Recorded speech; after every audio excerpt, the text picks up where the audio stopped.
The patient is standing in front of you and has just said yes. Here's how to get their signature there and then, instead of emailing them a link and hoping.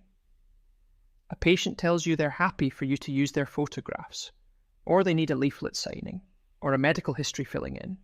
The slow way is to email them a link and wait. But they're right here, so let's just take the signature now. This is the Forms tab of their record. Next to the buttons that email things out, there's Sign in Person. You'll find that same button on the reception board, in a consultation, on the post-consultation screen, and on the Documents tab. Wherever you already are when the patient's with you, it's there, and it already knows who you mean. Everything your clinic has set up for signing is in this list. Consent forms, patient information leaflets, aftercare sheets, your privacy terms, and your own questionnaires. Our patient agreed to the photography consent, so let's tick that. And you're not limited to one thing. Add an aftercare sheet and a questionnaire, and they'll all go across in the same session. The patient works through them, one after another, without you touching anything. If something says already completed beside it, this patient has done it before. That's a note, not a barrier. Asking someone to redo their medical history at a later visit is perfectly reasonable, so you can still tick it.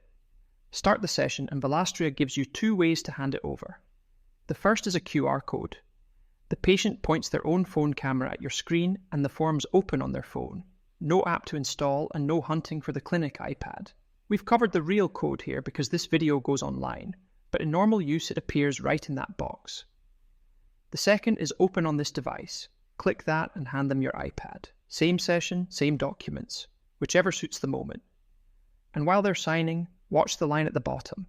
It ticks up as each document is finished, so you know when they're done without leaning over their shoulder. One more thing worth knowing. If your clinic uses a short "Has anything changed" form for returning patients and the patient answers yes, the full medical history is added to the same session straight away. While they're still holding the device, they don't get emailed a link for it. That was the whole point of doing this in person. Everything they sign lands in their record exactly as it would have done by email. Signed PDFs in the Documents tab, questionnaire answers on the Forms tab, and the link stops working after 2 hours, so a signing session isn't still live on somebody's phone next week. So, when the patient's in front of you, don't email them.